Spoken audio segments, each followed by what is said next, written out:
C'est acté. Le gouvernement de la République du Congo, représenté ici par les ministres Pierre Mabiala et Rosalie Matondo, et la société Renko Grus-Sarlu par son PDG, sont désormais liés par un protocole d'accord visant entre autres à lutter contre le changement climatique qui génère des conséquences dévastatrices à travers le monde. Cette signature de bail intervenue ce mardi 29 novembre à Brazzaville vient justifier l'engagement de la République du Congo dans sa politique de lutte contre les effets des changements climatiques. Par cet accord, le Congo cède temporairement à cette société 40 000 hectares dans le district de Ngabé à proximité des localités de Mbé et d'Ignoni Plateau, lesquels serviront de séquestrer jusqu'à 30 millions de tonnes de carbone pour la période 2024-2050. La société Renko Grus-Sarlu s'engage sur fonds propres à investir dans un projet de création d'un puits de carbone dans le département du Poul, plus précisément à Mbé et Inoni Plateau, dans le cadre de la lutte contre le changement climatique par la mise en place des plantations forestières industrielles à base de acacia.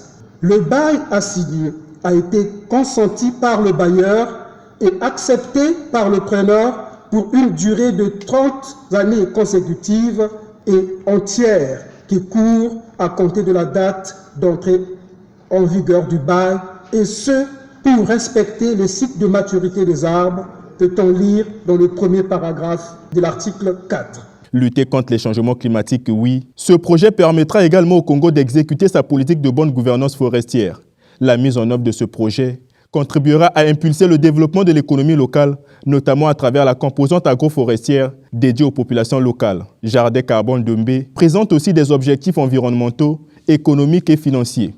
Les activités principales seront l'irrigation, la fertilisation, le nettoyage et le décherbage, donc le nettoyage en général.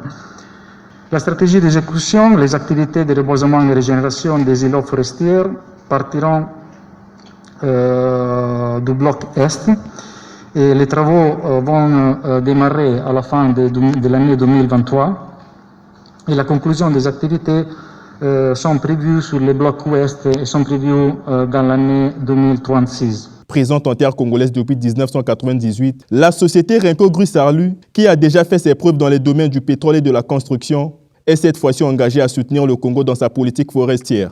C'est un jour important car avec cet acte, la République du Congo reconnaît l'engagement et la fiabilité avec lesquels Renko a opéré dans le pays.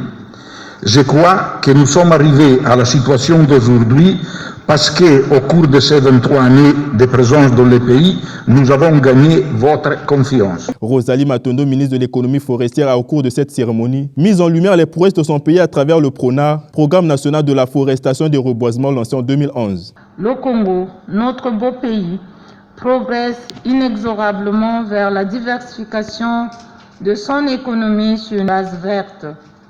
En témoignent les nombreux projets déjà opérationnels sur le terrain, ainsi que les nombreuses sollicitations au titre de manifestations d'intérêt exprimées par les investisseurs potentiels. Depuis plusieurs années, le monde vibre au rythme du dérèglement climatique.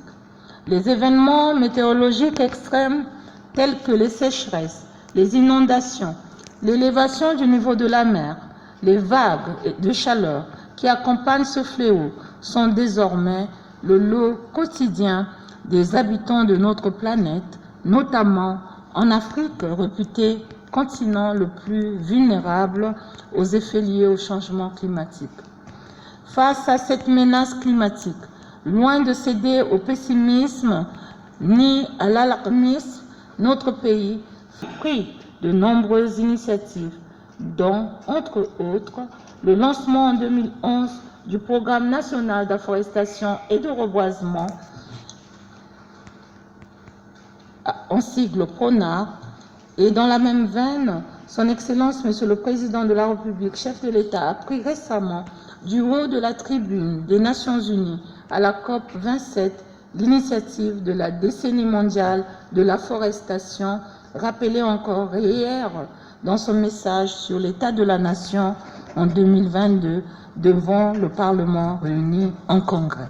Le projet Jakambe va mobiliser au total sur le plan socio-économique un investissement de 53 milliards de francs CFA et générer 250 emplois directs et des centaines indirects.